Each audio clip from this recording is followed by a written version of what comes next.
Donc je voudrais parler de 2022, une année où le 2 est hyper puissant. 2 fois 3, ça veut dire 6. Et le 2, c'est bien sûr le travail sur la dualité, le travail sur le double, le travail sur le choix.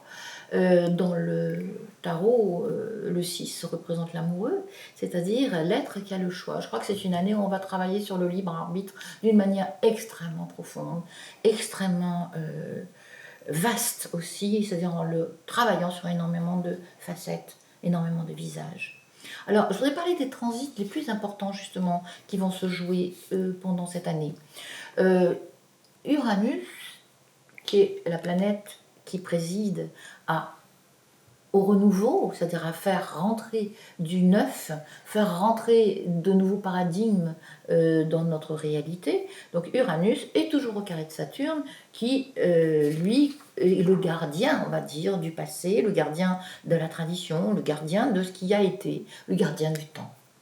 Et ces deux planètes continuent, comme l'année dernière, à être en aspect dissonant ensemble, ce qui veut bien dire qu'il y a un bras de fer entre les énergies qui veulent garder le contrôle sur l'humanité et les énergies qui aspirent à un renouveau, un épanouissement, une libération. Donc ces deux planètes continuent à être en dissonance jusqu'à la fin de l'année et en 2023, cet aspect s'arrêtera et donc on passera à autre chose. Donc on est encore en train d'être travaillé par cette dissonance, cet écartèlement entre le passé et le futur, et le nouveau. Deuxième événement astrologique important, c'est le passage de Jupiter qui rentre en Poisson et qui va à un moment donné se conjoindre avec Neptune, qui est aussi en Poisson. Donc ça c'est un événement qui est extrêmement intéressant, extrêmement important pour tous les êtres qui ont un vécu sensible, un vécu intuitif, un vécu médiumnique, un vécu compassionnel, empathique. En fait, Jupiter qui se retrouve en Poisson, c'est le maître du Poisson, Neptune est le deuxième maître du Poisson. C'est-à-dire que ces deux planètes se retrouvent en Poisson dans le signe qui est le leur. C'est-à-dire qu'elles vont avoir une espèce d'amplitude dans la façon de s'exprimer. Et ces deux planètes parlent de l'amour entre nous tous, parlent de l'amour cosmique, parlent de l'amour d'âme à âme, parlent de l'amour qui se conjugue sur énormément de plans, autant sur le plan de l'incarnation que sur le plan de l'âme. Et ce Jupiter qui va venir petit à petit se conjoindre avec Neptune, va nous amener à nous questionner vraiment sur la façon dont on vit l'amour, sur tous les plans, la façon dont on vit l'amour au niveau très profond, comment ensemble nous sommes, quelle est notre empathie, notre compassion, qui fait que au-delà de nos clivages, au-delà de nos différences, nous avons un destin commun et ensemble nous nous accomplissons. Et c'est vraiment là-dessus qu'on va mettre le zoom. Alors je voudrais parler un petit peu là, de façon plus précise. Donc Jupiter est rentré en Poisson le mercredi 29 décembre. Il sera conjoint à la nouvelle lune du 2 mars en Poisson, qui sera conjointe donc à 14 degrés. On en parlera à ce moment-là. Et surtout, le 18 mars, au moment de la pleine lune du 18 mars, on va avoir une conjonction Soleil, Neptune et Mercure qui va justement favoriser l'échange, le partage de ce que nous vivons de façon intuitive, de ce que nous accueillons au niveau des informations intuitives, de ce qui est en train de se passer au niveau collectif, de ce qui est en train de se passer au niveau de l'évolution de la conscience humaine. Donc il y a énormément de partage à faire. La conjonction exacte avec Neptune se fera le 12 avril à 15h46. Alors, cet aspect est extrêmement intéressant et extrêmement important, puisque au même moment, on va avoir une conjonction, Vénus va venir les rejoindre. Vénus est exaltée en Poisson, c'est-à-dire Vénus, c'est l'amour transpersonnel quand il se retrouve en Poisson, c'est l'amour cosmique, c'est l'amour empathique, l'amour qui comprend que nous sommes de la même essence, l'amour de la communion, on va dire.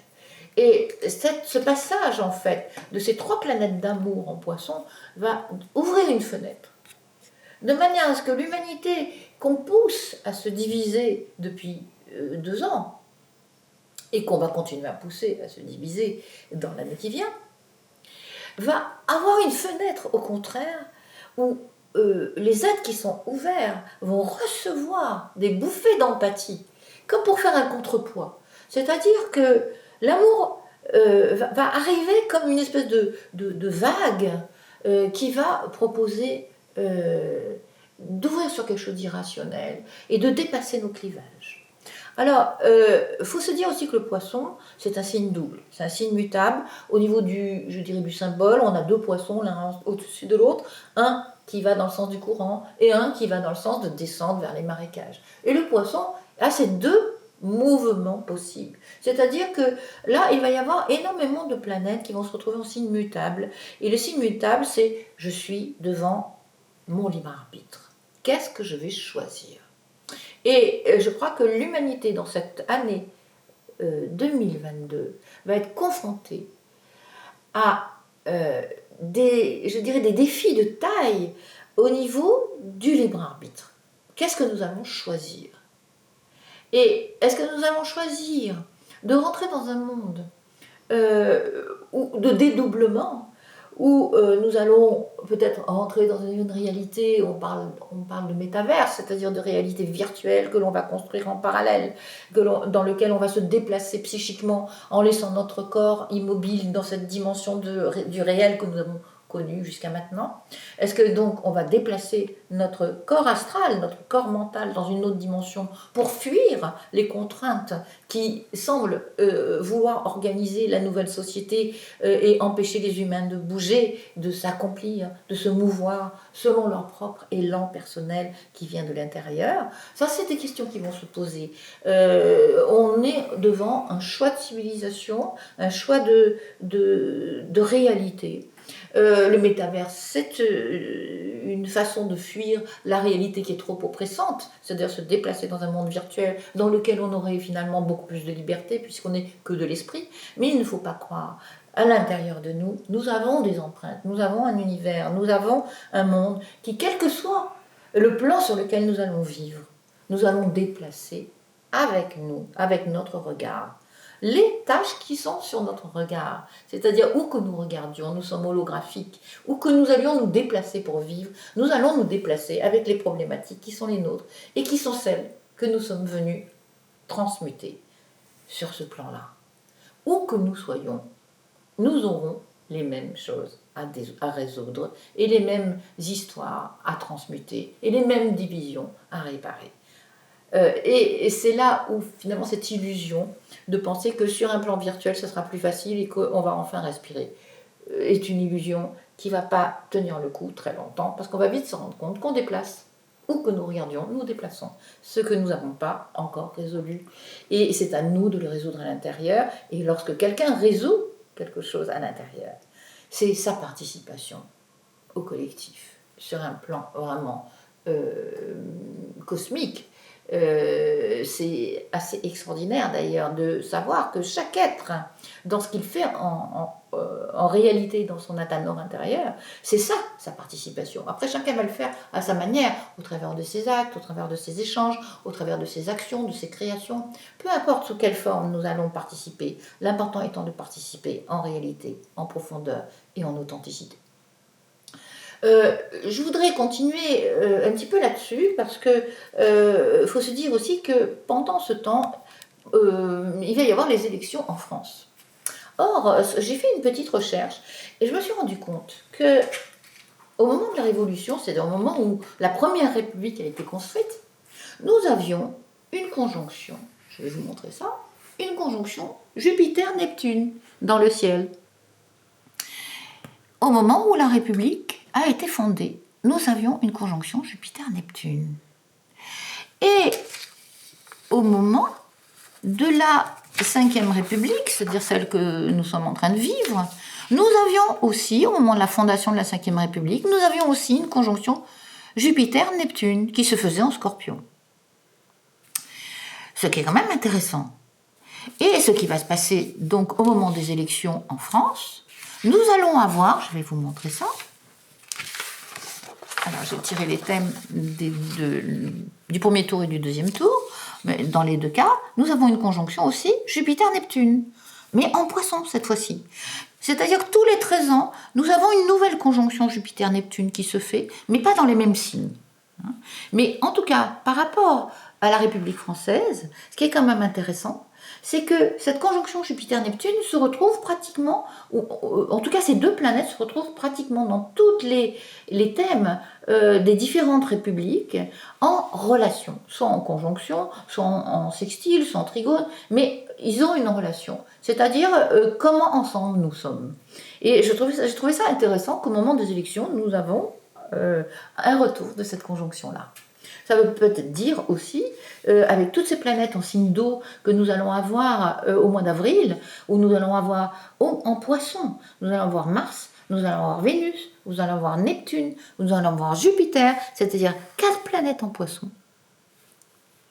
Et là, on est dans le signe d'eau, on est dans des signes extrêmement féminins, extrêmement réceptifs, ce qui veut dire que là, je dirais, tout le travail qui se fait depuis des années au sein du féminin pour transmuter la mémoire des êtres, pour resacraliser ce qui a été abîmé, pour resacraliser la matrice originelle et la matrice que chaque femme a en elle, la matrice que chaque être a en lui, c'est-à-dire son inconscient dans lequel il met ses intentions.